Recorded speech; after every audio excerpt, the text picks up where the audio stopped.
Hello and welcome to the final brown bag of the season. This is it for the spring of 2022. We hope to see you again in the fall, of course. Yeah, it's always kind of sad when it's yeah, but this gives Chandra and I the time we need to line up speakers for the next season. So that's something that we're going to be looking at soon. Anyway, thanks again for coming, and I'm sure you've all read the handout, but here we are to listen to the history of Allen Grove, and who better to do that than a fellow named Herb Allen from Allen Grove. So I think we're going to be getting the best information there possibly could be on the history of Allen Grove, and I would like to thank Herb for being here today. And I'll just hand it over to you, Herb. But I'd just like to mention, please make sure your phones are off, and that's that. Thanks so much. Over to you, Herb.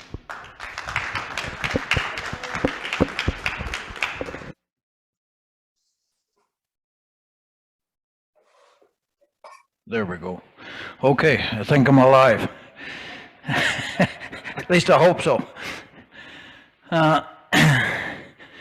Yeah, my name's Herb Allen, and I was raised in Allen Grove and did my first year of school at the Allen Grove School, which we'll come to in our travels here. But I'm going to start out with the formation of the Green Mountain Road that gets you to Allen Grove, because early on there was nothing there. So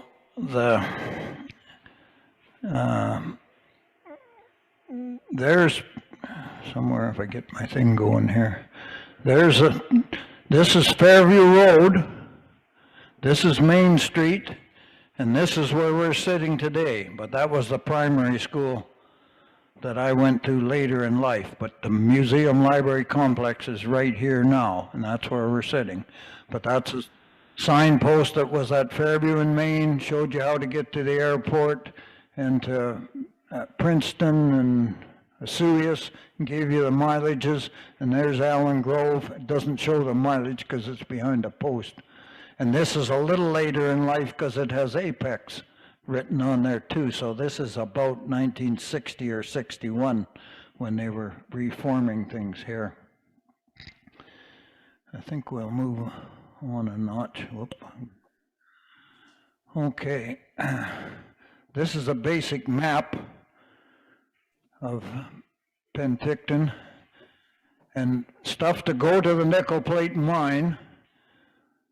What the road was formed for would have come down the Okanagan Lake on freighter and steamboat, because it was the only way to get stuff here.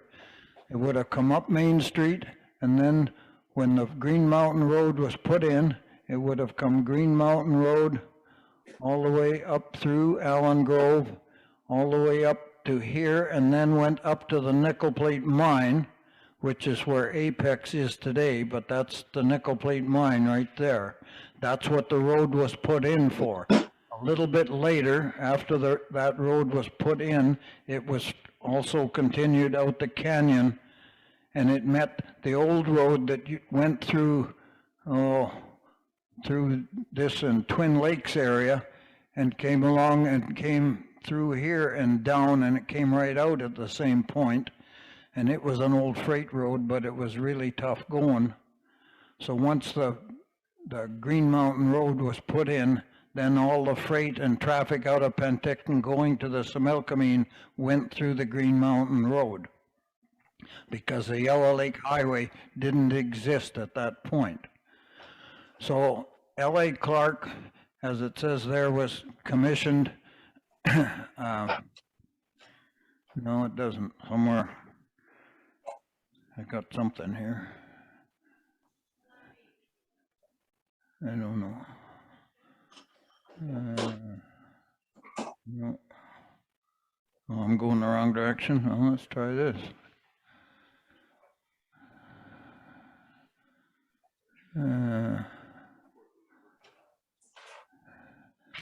No.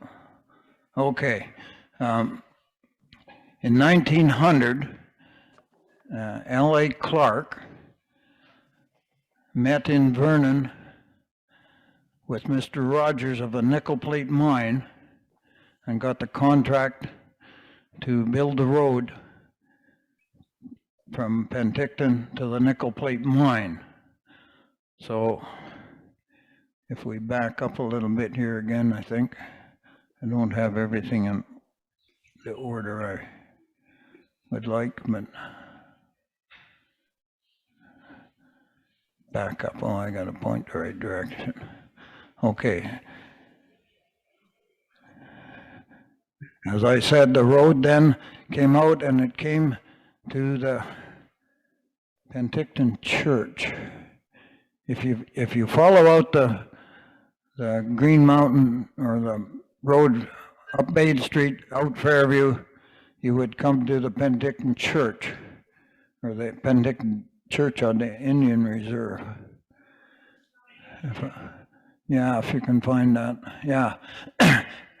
And that was the road to Fairview. So you went down Fairview Avenue. That's why it's called Fairview Avenue, because it was the road going to the Fairview mine out of Oliver. So at the Penticton Church here, the road to Oliver turned to the south. And here, the road started up Green Mountain, and it went up on a plateau right behind the church, which is today the opposite side of the valley to West Hills and West Bench. On the opposite side, there's a plateau, and the freighters had to climb up what they called a sand hill, which was right behind the church. And they apparently had an awful time because they had to double up teams and triple up to pull heavy loads up this sand hill to get on the plateau. Then it ran along the left-hand side of the valley all the way up to where Shingle Creek comes out and Chatford Creek meet, where would be a Shingle Creek turnoff today. Above the second bridge, if you know where they put a new bridge in several years ago, the old road went along that plateau and never was in the creek bottom at all. So it never crossed Shingle Creek or Chatford Creek. And then it stayed on the left-hand side of the valley, going further up. So just after it came out into the valley there, you'll find the Shingle Creek Road turns off. I don't know what I got here. We'll see what comes up next. Okay, these are some of the freighters and freight wagons that traveled the road early on, because stagecoach and freight and everything going to the Smelkameen went from Penticton through the Green Mountain Road.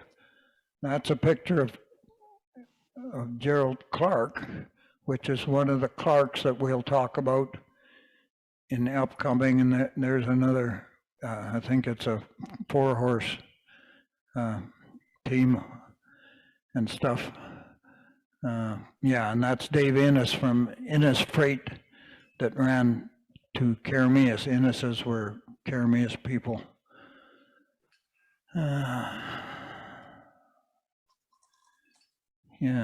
Okay. Well, we'll advance one more and see where we are. I got to point this the right direction. Okay, on going out the Shingle Creek Road or Green Mountain Road, partway along that plateau before it comes out to the opening of the Shingle Creek Valley, there was a family lived down in the bottom. It was can't get my thoughts straight here. Called Harry Pete's place. So I don't know exactly who Harry Pete was, but this is where he lived.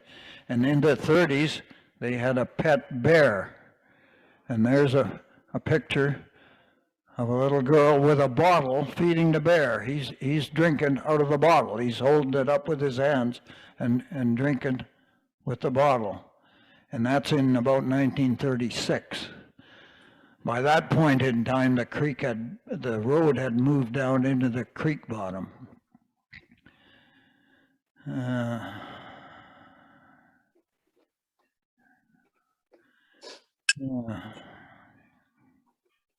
Yeah, and earlier on, the creeks were named differently. What's Shatford Creek today was called Sheep Creek, and Shingle Creek was called Beaver Creek. So over the years, they've got, between politicians and do-gooders coming to the area, they've renamed things from day one, but that's what takes place with history, I guess.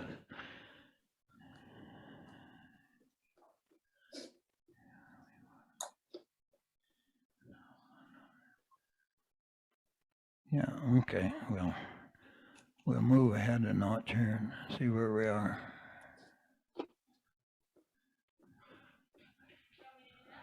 Okay. Okay, after the road came out, and that's where Shingle Creek comes in, where it comes into the valley. If you go up Shingle Creek, there were several inhabitants that lived up Shingle Creek early on. One was a settlement of two brothers by the name of Dawson, and that's the remains of the Dawson cabin, taken, I think, in the early 60s or mid 60s, the remains of it. There's probably not much left there today, but they did clear land and farm there for a period of time.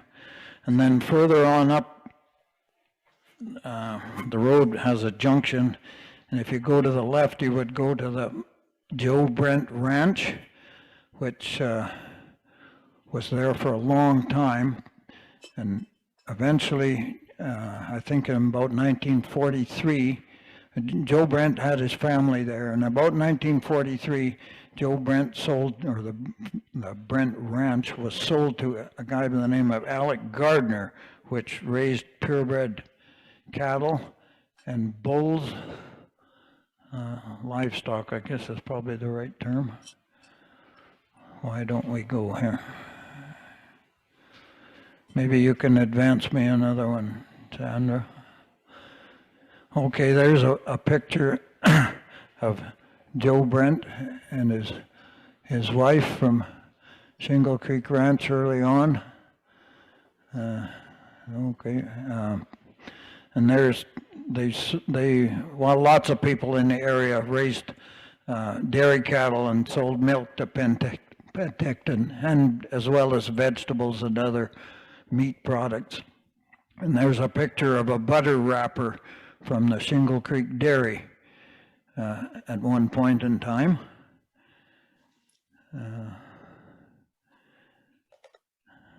And also the forestry had a lookout on Snow Mountain, or you'll find on some maps it's called Brent Mountain. And there was a forestry lookout there for years that had a forest ranger there in the summertime to look for forest fires. And there was also even telephone line ran to there at one point in time. But a long time before we ever had phone in later life.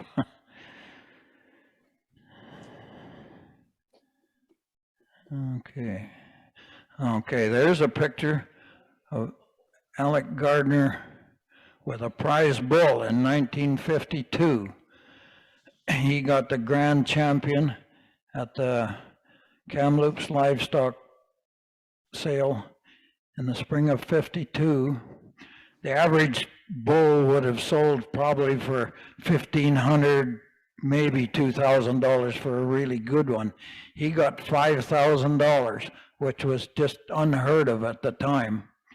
And that was sold to the Spencer Ranch at that time.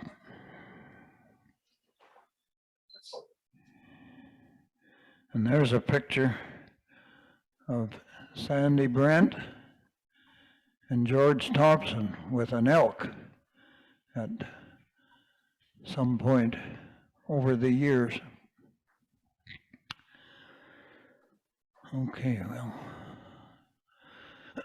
okay, here's a picture at the Okanagan Falls livestock yard much later in life, but here there's some old timers which are named there, and one being Willie Armstrong of the Armstrong family right there. And the Armstrongs were raised and grew up in Marron Valley, and Willie Armstrong moved and lived at Shingle Creek Turnoff, and the Armstrong family still lives there. Yeah.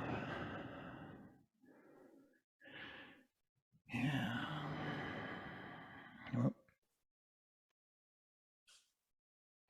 Why don't we work here? Okay. Okay, Marron Valley.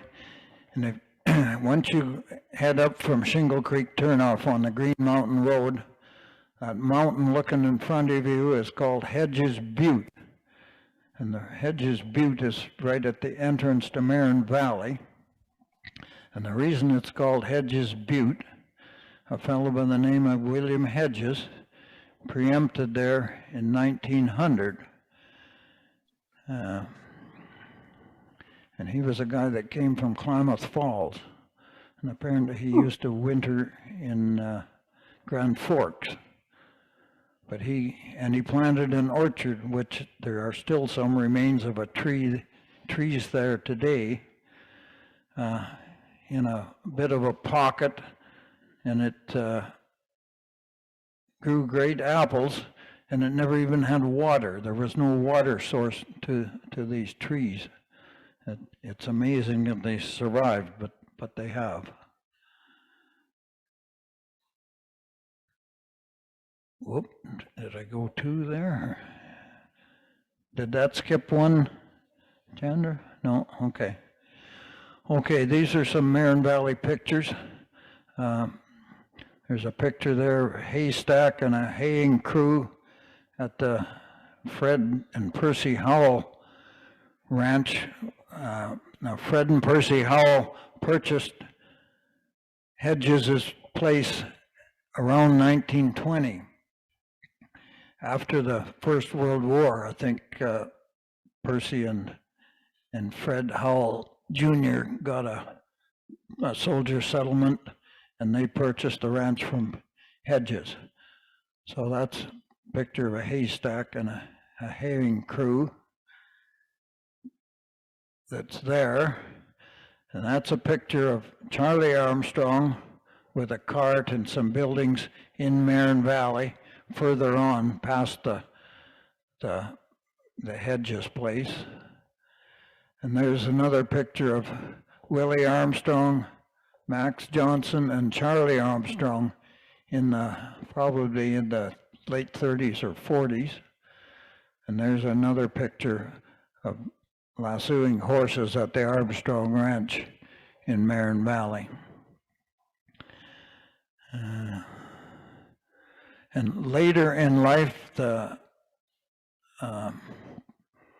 Hedges property that was owned by the Howells was later sold to the Kuzler family, Harry Kuzler, and then later Lynn Kuzler of T6 Ranch operated that same ranch in Marron Valley for years, and it's still called T6 Ranch today. Okay, well. Okay, we're still in Marron Valley now. If you go partway through Marron Valley, then go up the hill to the right, in behind Hedges Butte, there was an area in there that was settled by two people, Angus Smith and his nephew Johnny Thompson. Yeah, that's a picture of Angus Smith there, and that's Johnny Thompson there.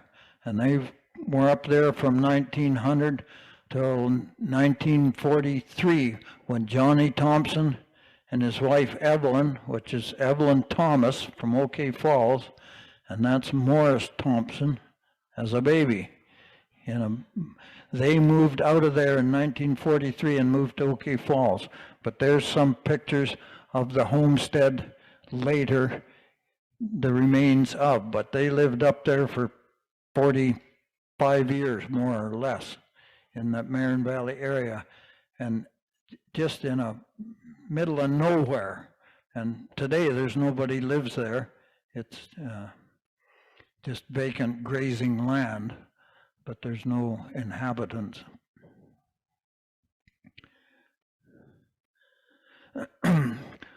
Okay, if we at the Marron Valley turnoff from the Green Mountain Road, right in front of you is a bridge, and that's the first place that the old original road would have crossed the creek when you left Penticton. And if you cross the bridge and turn right, today you'll go into what's called the Farley Lake turnoff. Well, back in 1900, William Farley preempted a lot at Farley Lake, and he, of all things, he raised cats. And it was called the Sunnyside Cattery. Now, I can't believe that, but apparently it was. And there on the property in 1909, he passed away, and there's his gravesite that's there today. And I believe that's on Jean Kearney's property, which Jean is with us today because I talked to her already. And that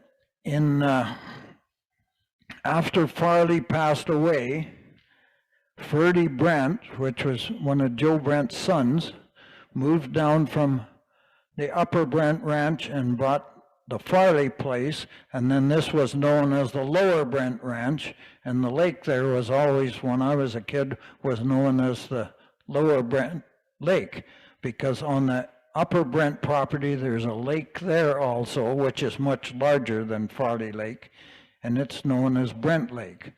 And you'll be able to find that on a map. I don't know if it's visible on the map you've got today. But this is a picture of Ferdy Brent and a truckload of children at the Lower Brent Ranch somewhere early on, after 1909, but in the teens, I would say, by the look of it. Yeah.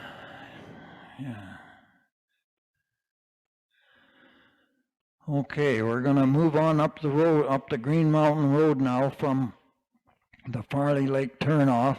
And the next place you're going to come off the Indian Reserve about a kilometer above the Farley Lake turnoff. You'll come on to other land that's not on the reserve. And the first place you're going to come to is Calla Ranch, which was preempted by Gerald Clark, which is a son of L.A. Clark that put the road in. So I assume in putting the road in, Gerald Clark saw a piece of land that he liked, so in 1900, I'm doing the wrong thing. He preempted 320 acres and built a house there. This isn't his first house, this is his second house, but that was a standing house that was there when I was growing up.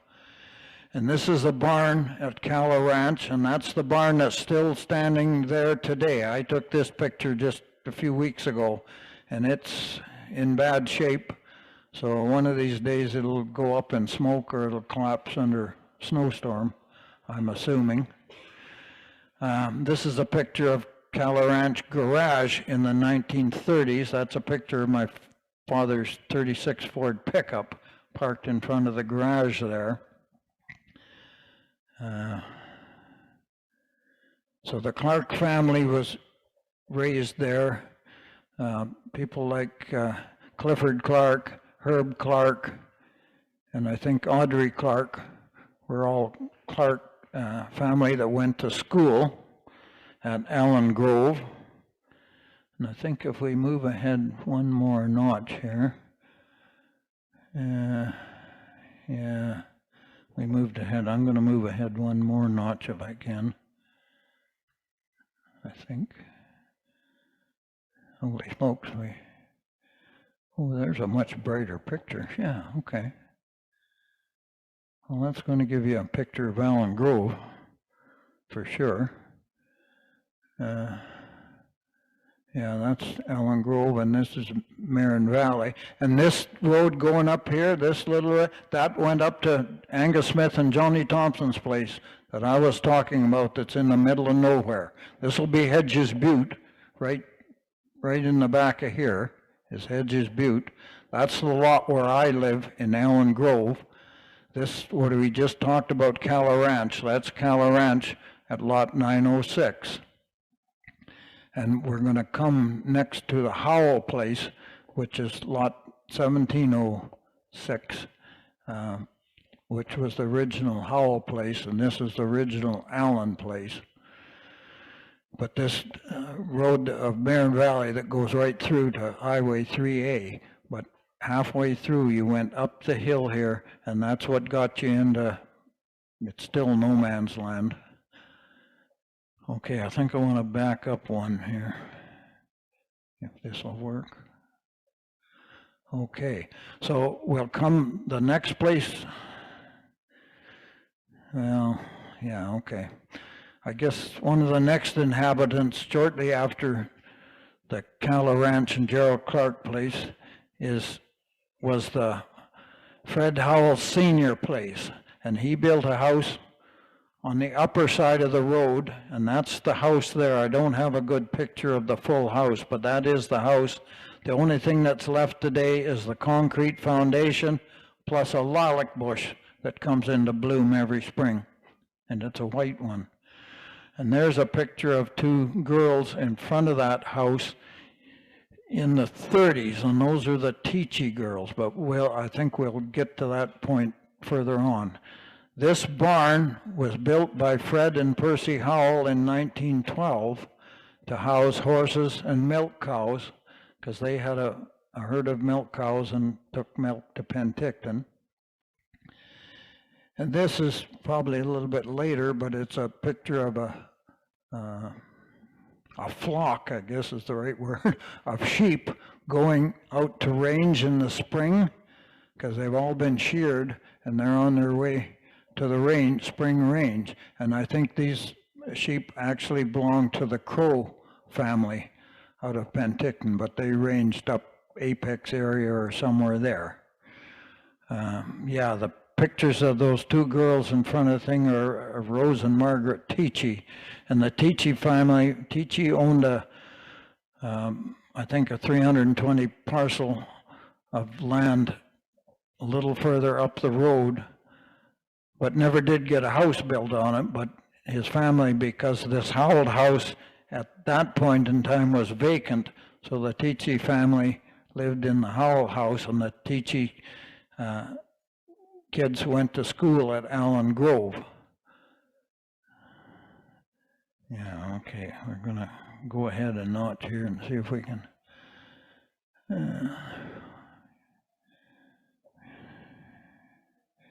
Yeah, that's something I guess I should mention, that the original Fur Brigade trail came through from like Twin Lakes, and then it went through Marron Valley, and then would have went down, and then through Shingle Creek out to Summerland and through the back. The Fur Brigade trail basically stayed out of the Okanagan Valley because it was too bushy, too many mosquitoes, and wasn't as easily traveled as these valleys the next route over. So part of this road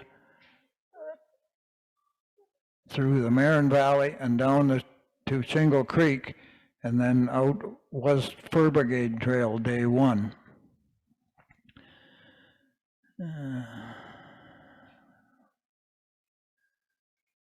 Yeah, okay, let's move. Okay.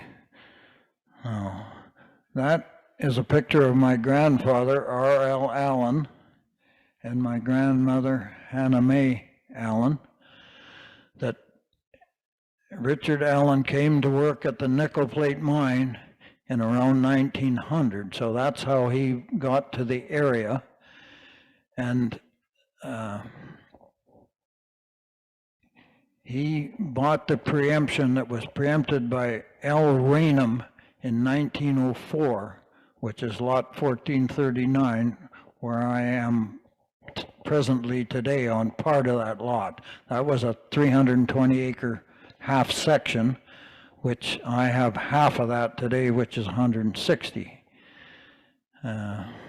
and they raised chickens and horses and pigs and animals, but they also had stopping house for stage that went through, because the stagecoaches needed changes of horses and that sort of thing. By the time a stage got out of Penticton to Allen Grove, it would have needed a change of horses, and that probably was an hour or an hour and a half trip from Penticton, at least, I think.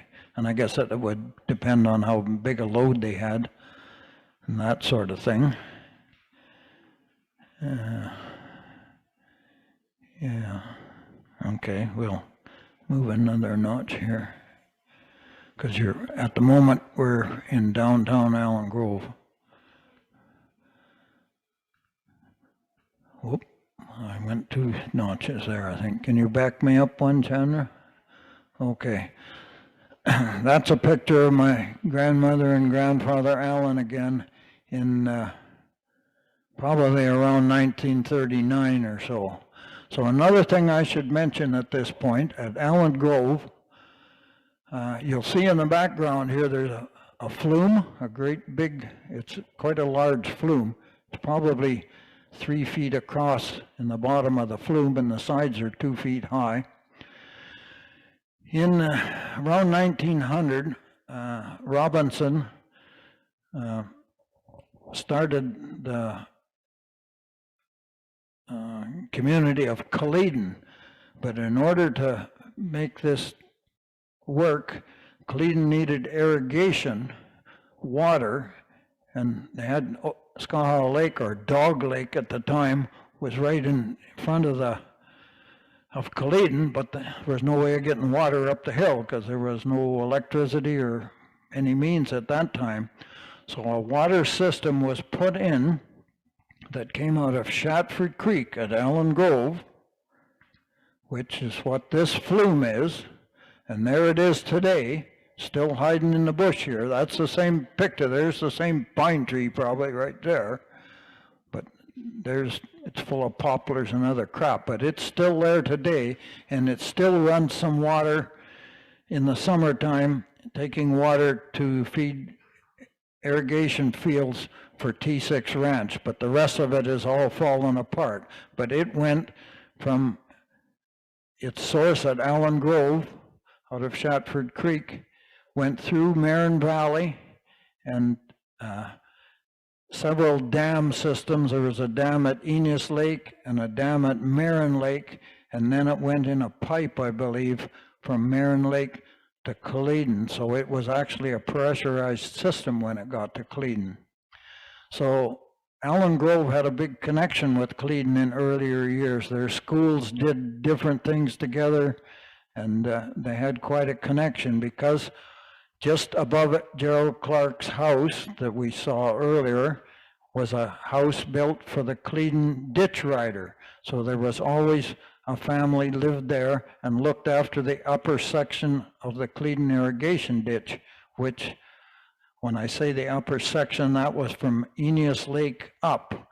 The Enos Lake to Culloden section was looked after from somebody out of Culloden, and they came up as far as Enos Lake, where this upper section was looked after from Allen Grove to the Enos Lake Dam. So somebody had to keep a check on that, and it was probably 50% flume and 50% ditch for that area.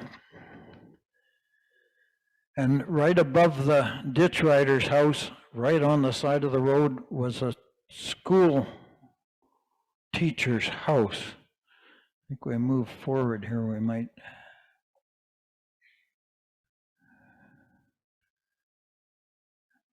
Okay, we moved, yeah, let's go one more forward.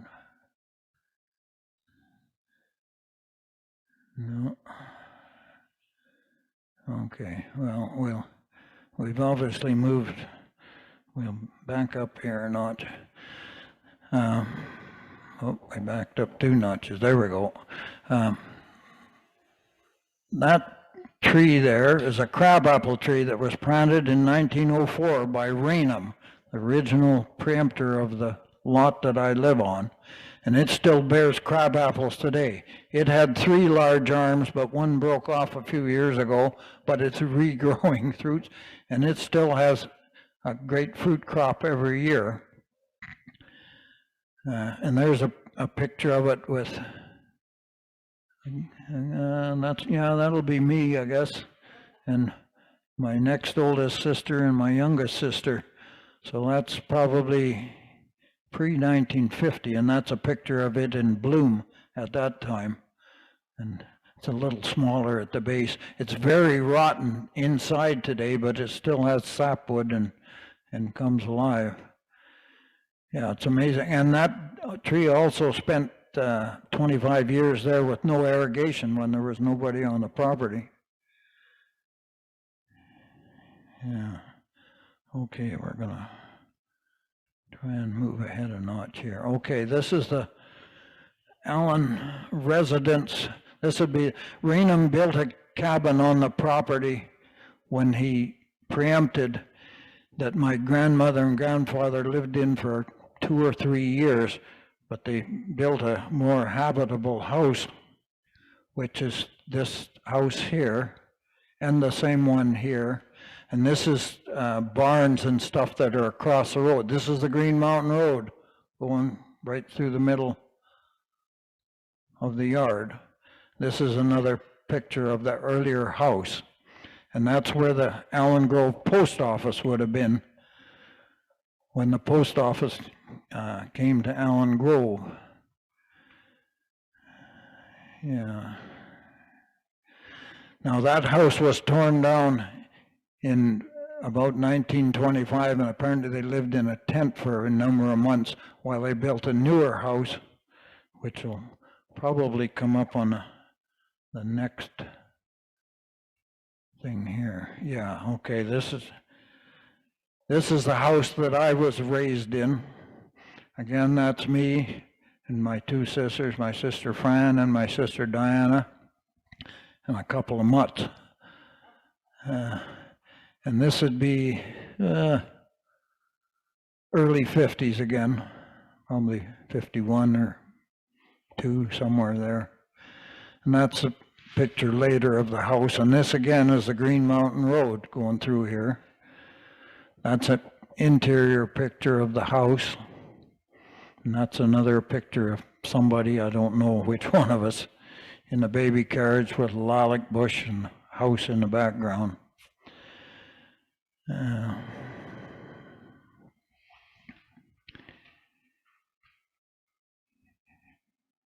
Yeah, the house was built, it was quite modern for its day, I guess, because it was wired for electricity and everything, other than there was no electricity there.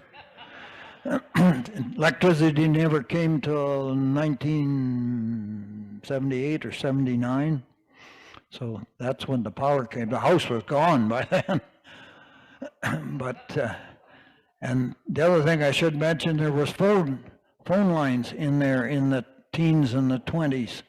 The telephone line went through, but that all disappeared along with the post office when the Yellow Lake Highway was put in opened in 1932. Then the Green Mountain Road became a secondary road, and all the traffic like the freight, the stage, the mail, all that sort of stuff took the Yellow Lake Highway, and we lost everything, and it just kind of went downhill after that, or the main traffic disappeared anyway. Let's see what we got coming up next.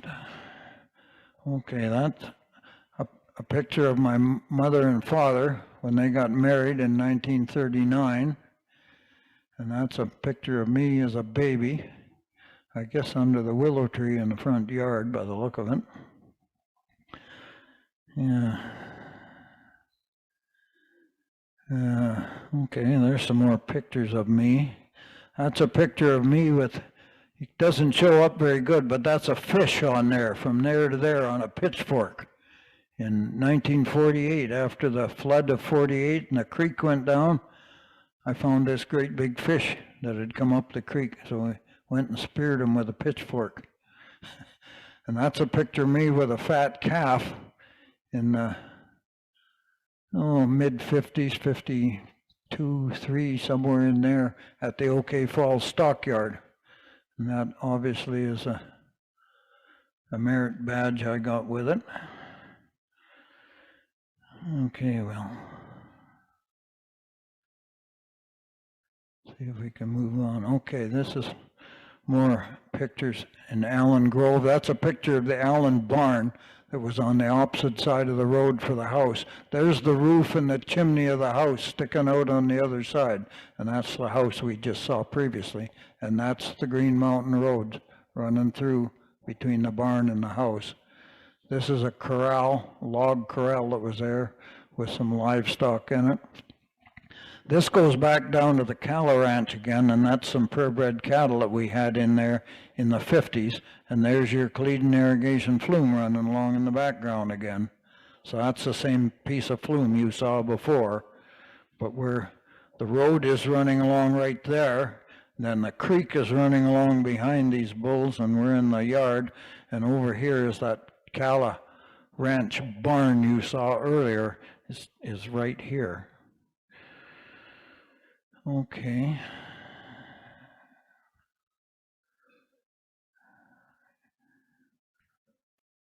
Why don't we move? Okay, now we moved up the road again to the Allen place.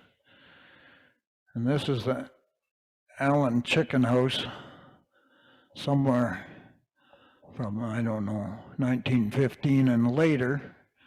There's the same chicken house today, across the road from my house.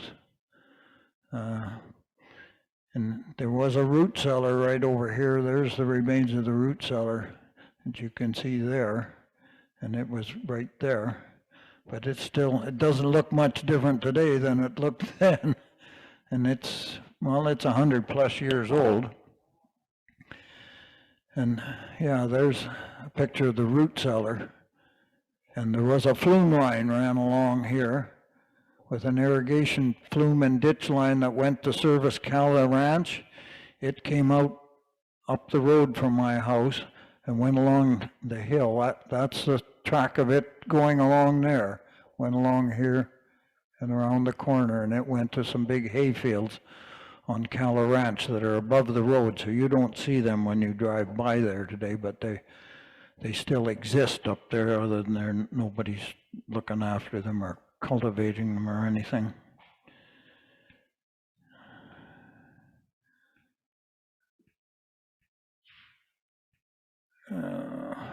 I should mention this.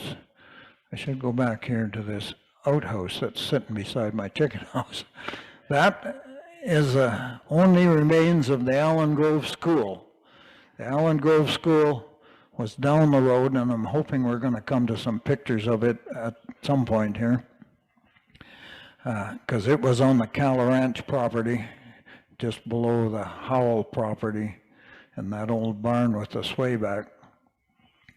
The house sat out, or the school sat out a knoll there, and the school teacher would have walked from the road up to the school every day, and the kids had to pack water up from the creek because there was no water source at the school. And then the school had two outhouses, a girls' outhouse and a boys' outhouse. And then eventually, when the school was derelict in the mid-50s, it burned, and the fire crept out and it burned the girls' outhouse, but it didn't get the boys' outhouse. So that's the only thing that was left. And it was sitting in a hayfield when I moved back out there, so I went and captured it and got it, but it didn't have the door on it, and then the door is very significant. I think maybe it's going to come up in a future picture here, I hope. But it's got the initials and carved in the door of every kid that used it over the years. So it's got a lot of history just in that door alone, and that's why the door isn't painted, because it would lose some of that in the history of it. Oh, and the other thing to note, it's a two-holer.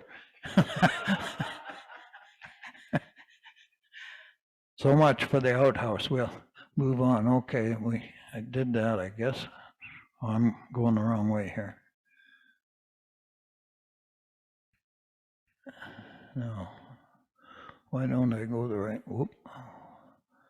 Did I miss one or did I? Okay, that's the thing. We'll go one more. Okay. This is I guess a more up-to-date picture. This is current. That's the residence that I live in. And that's a picture of myself, my daughter, and my wife Linda that passed away on me 2 years ago. So my daughter Vicky there is the latest descendant of the Allen family. And that building there, which is an outbuilding or workshop today, that's built on the foundation of the old house that I was raised in, because when it was empty and vacant, it burnt down. And then my father-in-law built a shop on the foundation that was remaining there, because it was a concrete foundation.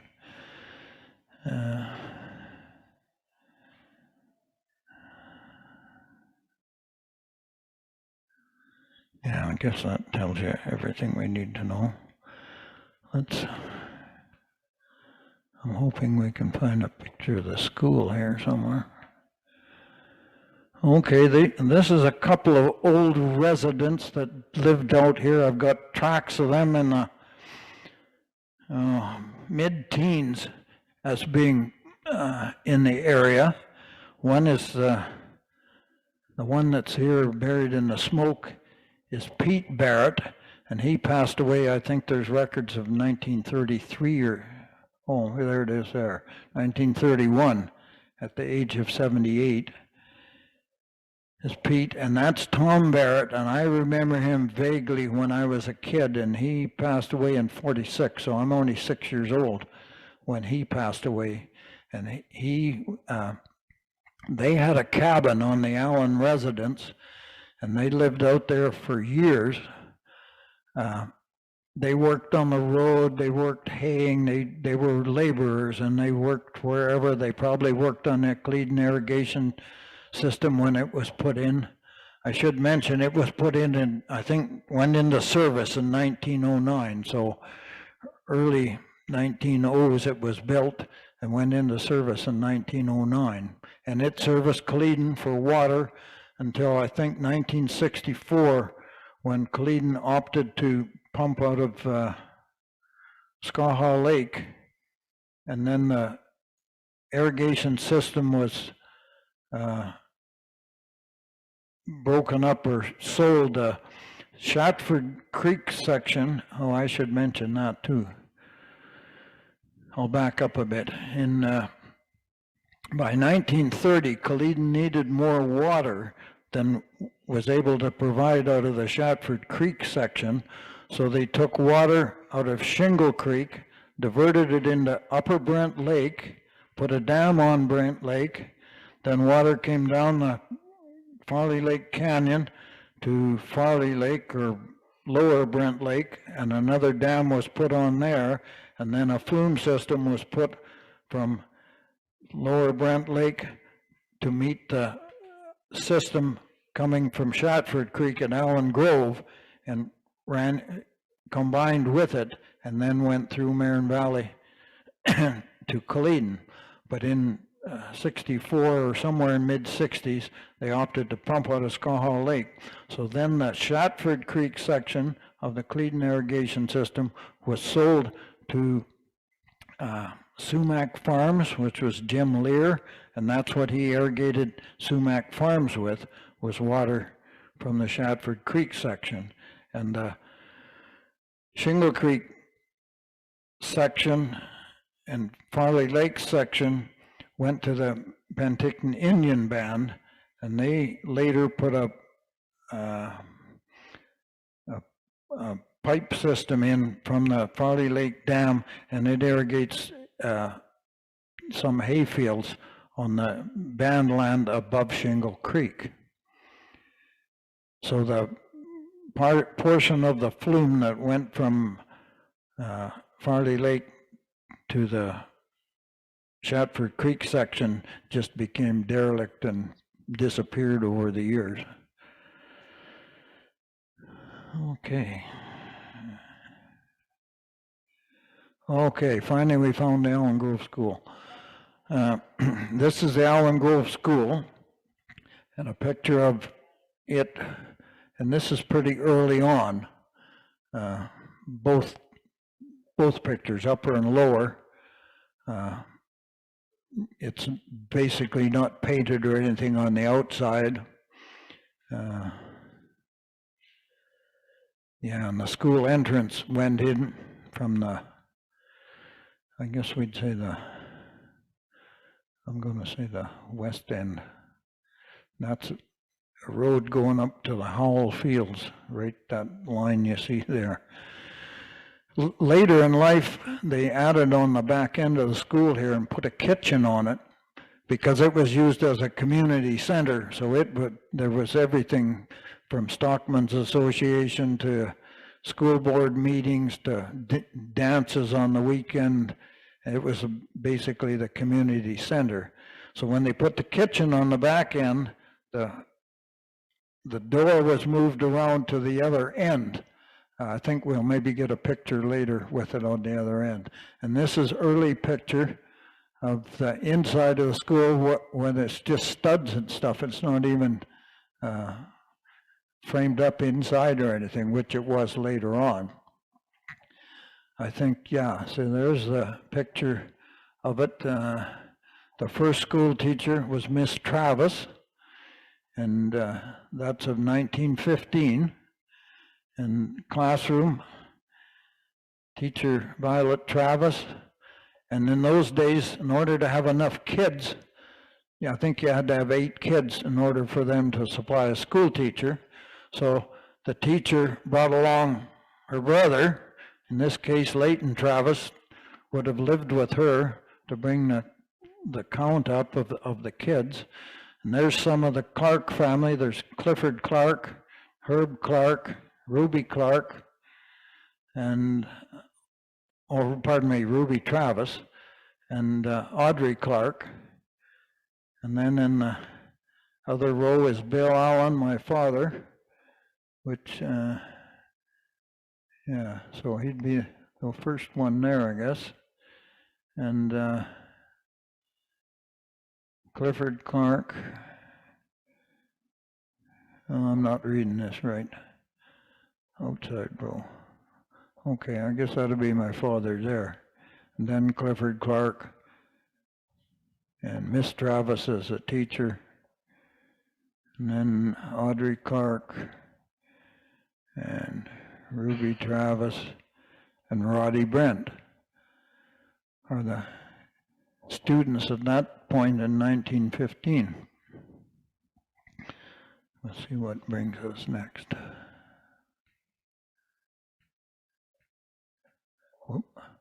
Okay, now I mentioned that Culloden was quite closely tied with Allen Grove. Well, quite often when they held things like May Day and different things, Allen Grove School would get gathered up, and there's a float on the Howell truck sometime in the 30s, and it's all decorated up with kids on it and everything, and it's going to some thing which probably, I don't know what if it tells me here.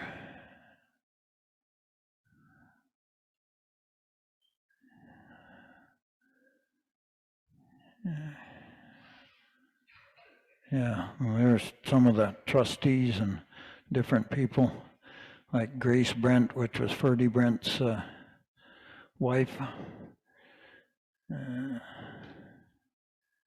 Yeah, and I went to grade 1 in the school there, and then and that was in 46, 47.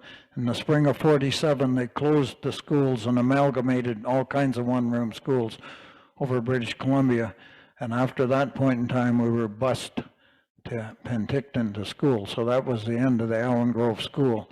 It was still used as a community center for a number of years after, and it eventually burned sometime in the mid-60s. But there's a report card and stuff. Yeah. Okay.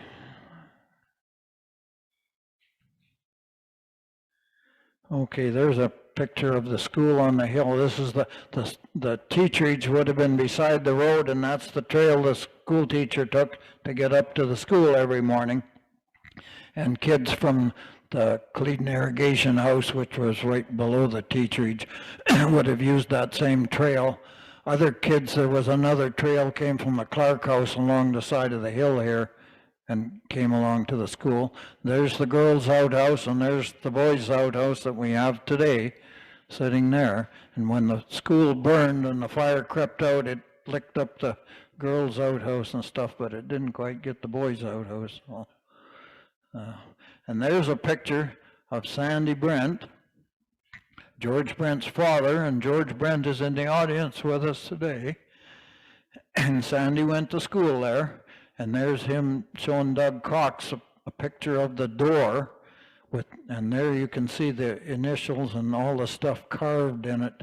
And there's a tremendous amount of history just in that door alone. So that's why the door isn't painted today. Yeah, I think Sandy would have spent all his school years there, along with lots of other Brent family and other relations, and everybody in the area went to school there. Yeah. And this lower picture here, there's a picture. This is the Green Mountain Road right here. This is just a pull-off. And the Clean Irrigation ditch is flowing under the road there, and that's the ditch today running along here. And that flume you saw earlier is right just below it here. So that's where it crosses under the road. And the school would have been on the hill just up here. But this is all changed again because somebody, I think George Brent could tell you about that, had a gravel pit here a bunch of years ago. So the whole landscape has changed.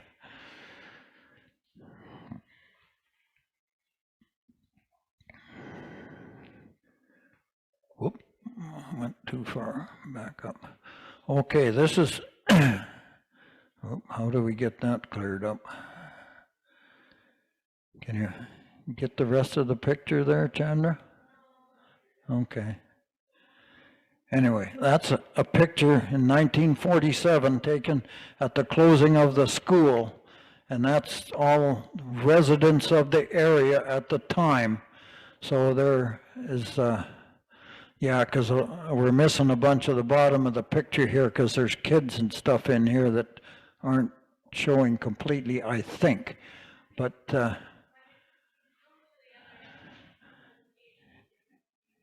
whoop, okay.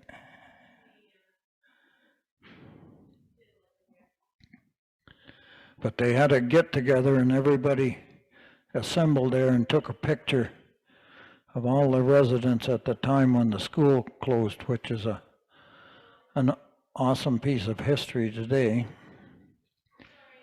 Yeah, no, that's okay. And yeah, I think it shows you on the list there that who the people were.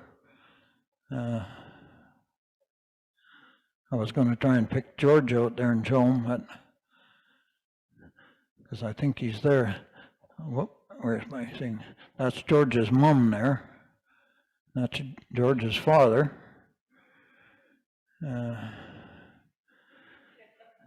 That's Billy Havens or Dolores Havens. That's Max Johnson that was there at the time. That's my mother. That'll be me there.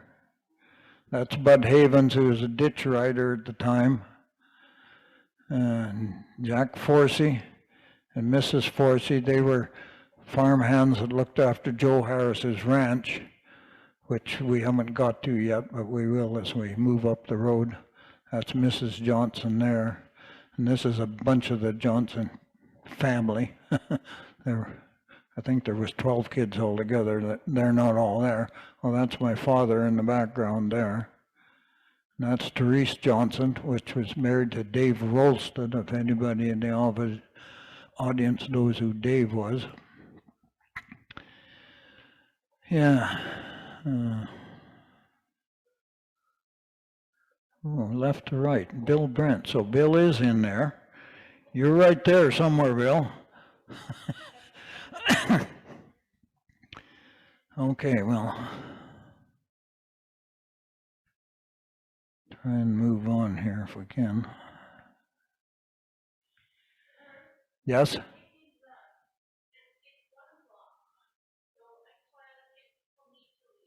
Okay, so,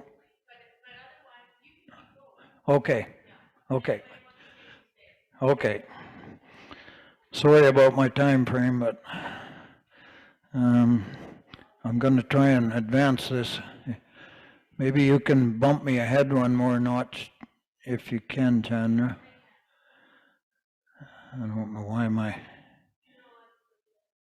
Okay. Well, originally this is Allen Grove school bus. But day one we had a larger bus because when the Johnson family was there and the Havenses and Ditch Rider and all that stuff, we had probably a dozen kids on the school bus. But after I think spring of '51, the Johnson family moved away. They moved to Vaso Lake. The Havenses moved from the Ditch Riders, and somebody else came with no kids. So we lost a large portion of our children. So in the fall of '52, Walter Skirmer from Carter Brothers, which ran the school bus system, he arrived with a 1947 Plymouth car, four-door sedan, and loaded us remaining kids in it. So this is a little later life. This is Walter Skirmer's car again. It's a 1954 Buick standard transmission. And this picture is taken at Rattlesnake Spring by the clay bank there. And these are, all of us got out of that bus, and Skirmer weighed about 300 pounds, so he fit in there as well. But he's taken a picture, so that's why I don't have a picture of him. But that's myself, that's my sister Frances, that's my sister Diana, that's Jeanette Armstrong from the Shingle Creek turnoff where the Armstrong family lives. That's Jeanette Armstrong. Who did I lied to you? That's Delphine Armstrong. That's Jeanette Armstrong. That's Bernice Forsey from the Harris Ranch. There's Bill Brent again. There's Lynn Kusler from T6 Ranch. There's Richard Armstrong from the Armstrong family. There's Dennis Armstrong of the Armstrong family. And there's Barton Ortland from the Ortland family that still lives out the Green Mountain Road. Just prior to you coming to the Marron Valley turnoff is where the Ortland family lives, and Martin still lives there today. I spoke with him last night, but he said he wouldn't be able to attend today. So that's what our school bus became, was a car vehicle for many years. And sometimes it made two trips because of the number, because I guess the elementary kids got out earlier, so they were able to make two trips because there was so many as well. Anyway, okay. Now, I think we got as far as Allen Grove earlier on our Green Mountain Road trip. We'll come just beyond Allen Grove. The next property is lot 1707, which was preempted by Percy and Fred Howell day one, but never did anything, had no buildings or anything on it, and I don't think did anything with it. But in the early 20s, there was a sawmill there called the Allen Grove Sawmill, and there's a picture of logs and stuff at the sawmill site. There's the sawmill and slab wood and stuff in the yard. The sawmill became defunct in about 1925, so it only functioned for about 5 years or so. Later in life, a guy by the name of Mike Slee took over the property and built a cabin and a house there, and that's the remains of it today. I should get rid of that fir tree to get a better picture of the house, but that's what's left. And this is the mill site that you're looking at here. This is the same basic area today, where there's nothing left. You would never know there'd been a mill site there, but there was a cookhouse and cabins that people stayed in, and then there were families lived there, so there were students that went to school at Allen Grove and things from that at that point in time.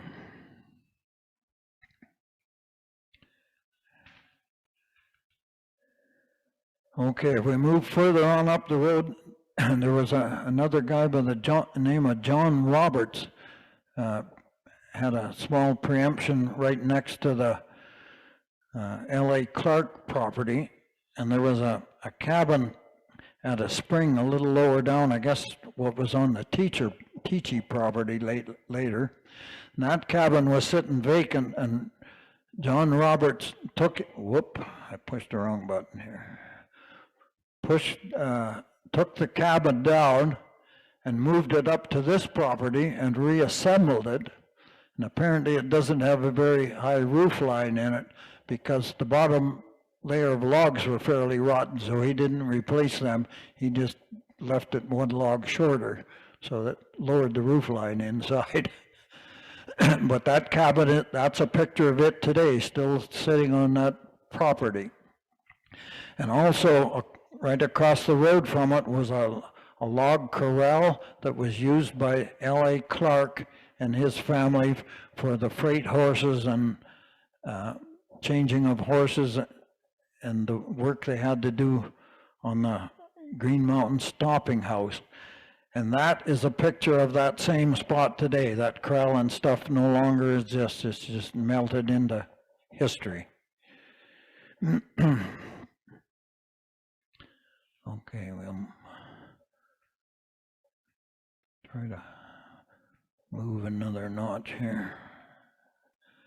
Okay, now we've got up to what was the Green Mountain Stopping House. Originally on the road, when L.A. Clark built the road, he preempted a 320-acre lot here that he called his ranch Green Mountain, and he named it after the Green Mountains in I think Vermont, where he came from, because it looked similar. So that's a picture of the Green Mountain Stopping House, and a picture of them in a wagon with a team of horses and stuff early on. And this is a picture of that same basic area today. There's no remains or anything of that left. So the Green Mountain Stopping House was started there, I believe, at about 1903, along with a post office, because there were some other residents starting to settle in the area at the time. Yeah, the road was put in initially, as I said, to go to the nickel plate mine. So all the freight going to nickel plate mine and to the Similkameen went through here. So he set up a stopping house and a change of horses and stuff for freight people. Okay, there is a picture of L.A. Clark in a cart that he had, and apparently he tied a ribbon on the wheel and counted the wheel as it went around, and that's how he got his distance when he was surveying road and building road. That give you the distance that he went, and that was his way of doing that. And that's a picture of freight horses and stuff at the Central Hotel in Upper Carameus, or Carameus Central as it was known, and that's where all the freight stuff that went through the Green Mountain would have went to Upper Carameus. And I think the Central Hotel was owned by the Innes family and Innes Freight and Stage Lines. So yeah, and the other thing, like I mentioned, the post office was started in 1903 at the Green Mountain Stopping House, and it was looked after by L.A. Clark's daughter, Winnie Clark.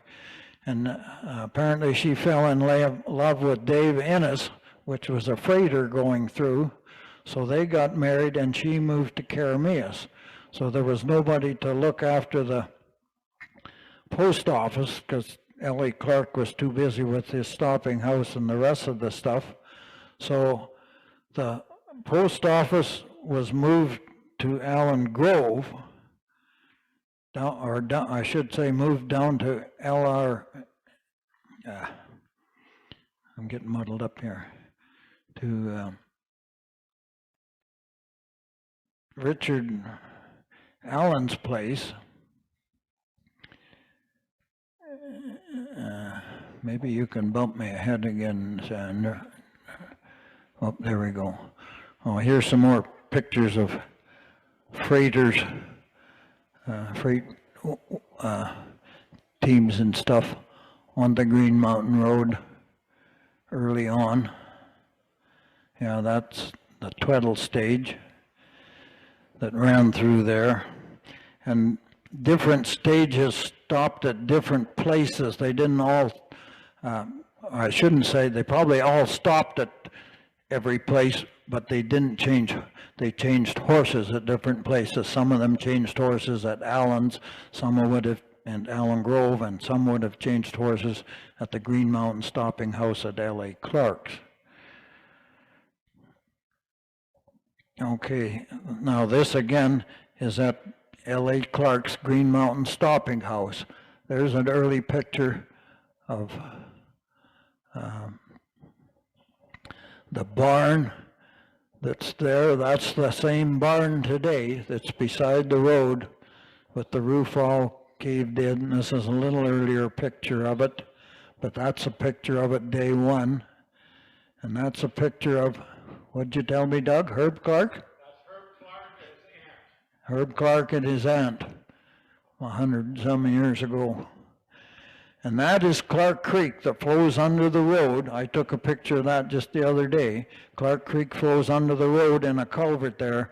When you go to Apex today, you drive over that, but you never see it. You drive by that barn, but just after you've passed the barn, you're going under the creek.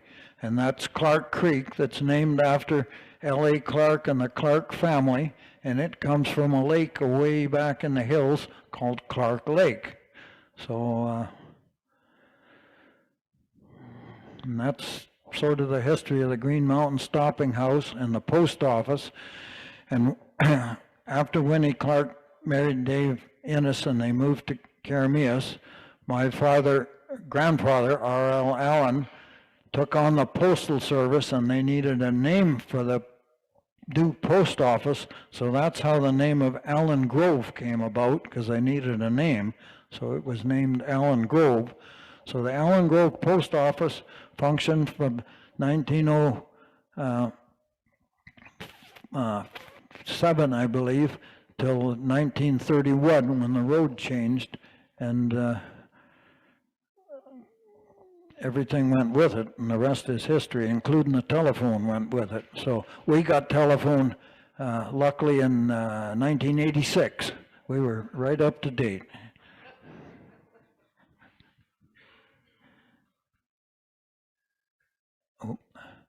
Okay, these are, this is another picture of a big, large barn that was at L.A. Clark's place that succumbed in the snows of, I think, early 80s, somewhere there. That was an old Clark barn that the stage would have changed horses and stuff at, and the stopping house would have been right out here, and this other barn is across the road today. And this is the Green Mountain Road going right in front here. Then we move up the road to what was the Goodchap place. Louis Goodchap lived there from the turn of the century, and at some point in time, I believe, built this barn.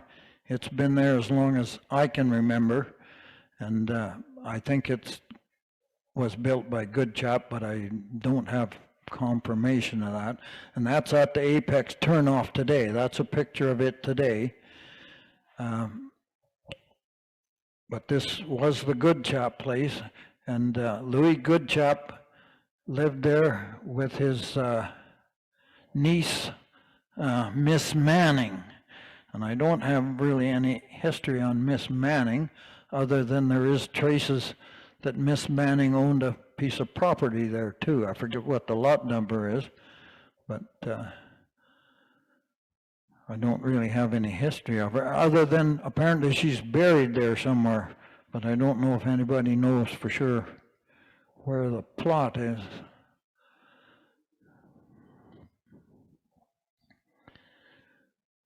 Okay. Now if you carry on, the road up to Apex turns off right there today, but that didn't exist in the old days. That was just cattle country, and you went where the Apex Road goes today was saddle horse country. But if you carried on out through the Green Mountain Road towards the Highway 3A today, the earlier road went through a pair of large rocks that the road went through between, and in my days it was always known as the Golden Gate, but I've heard other people refer to it as the Iron Gates. And that's a picture of my father's pickup in 1936, parked between those rocks.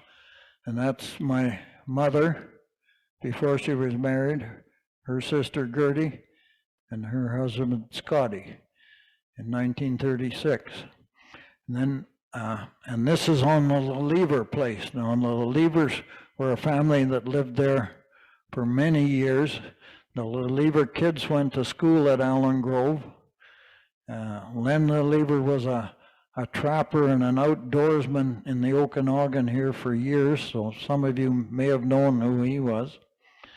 And then a little further down the road towards Highway 3A was a guy by the name of Frank Thornton, had a cabin there, and that's Thornton Straightaway. And you can see telephone poles here. Those are phone poles along the road at that point in time. Today I could still show you where that place is, but you wouldn't recognize it driving through there. I think the only thing left is maybe a stone cairn where there's been a fireplace or something for that cabin. I don't know what we got left here. Oh yeah, a few other items of interest in the area are a thing called Coyote Rock. It's a big, looks like a cement column, but it's just all natural stuff with a great big boulder on top of it. It's a really unique thing, but it is on the Penticton Indian Reserve. So if you wanted to go and look at that, you'd have to get permission from the Penticton Indian Band. And then there's a picture of a pictograph on a rock that's growing there. I think we're probably run out of rope here. Yeah. Oh, yep. Okay, that's the end of our talk. So.